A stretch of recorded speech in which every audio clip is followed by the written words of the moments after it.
So, what does saying goodbye during COVID-19 mean?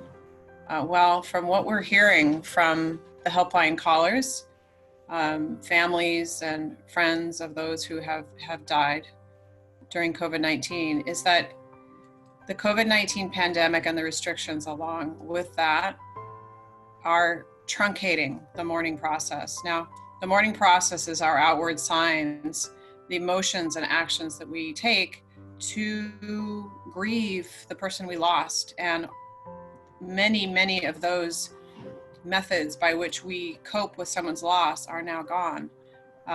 Celebrations of life are not possible. There are no memorials. Funeral homes are trying to respond well by doing it through video, but of course, it's not the same thing. So those methods by which we cope with grief have been eliminated, and it leaves a very incomplete grieving process to the bereaved. And this can have untold effects that people may not even realize are happening to them, such as sudden bursts of anger, maybe a few weeks or months later, or self-harm, more drinking or more eating, overreactions, behavioral overreactions. And this is because the brain is still trying to process this great loss, this sadness. And there hasn't been a way for people to express themselves, to meet others, to talk it out, to talk about their loved one, especially in a hospice environment where you are not able to say goodbye. It is so important to be able to say goodbye.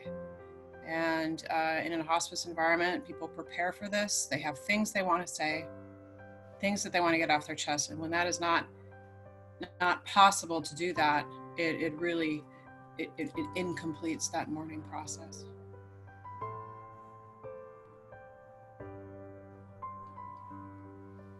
In addition to primary losses due to the death of a person, there are secondary losses that are happening through COVID-19 restrictions: the loss of a job, the loss of financial stability, the loss of the feeling of safety, the loss of those key milestone events that we can't partake in: marriages, graduations, funerals.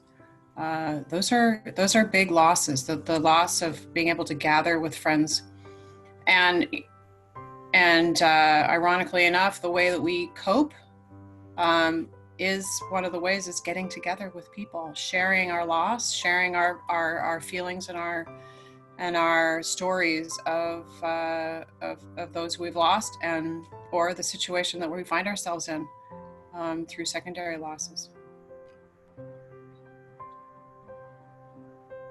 So strategies to cope for the loss of a loved one, it's completing the grieving process. So if that has been truncated, your mourning has been truncated, you were not able to say goodbye, then we need to find a way where you can say goodbye. That may be over a conference call, it may be over a video chat where you get your friends and families together and you create that moment on video screen with others. You could create a photo album, you could write. Writing can be very helpful for many people.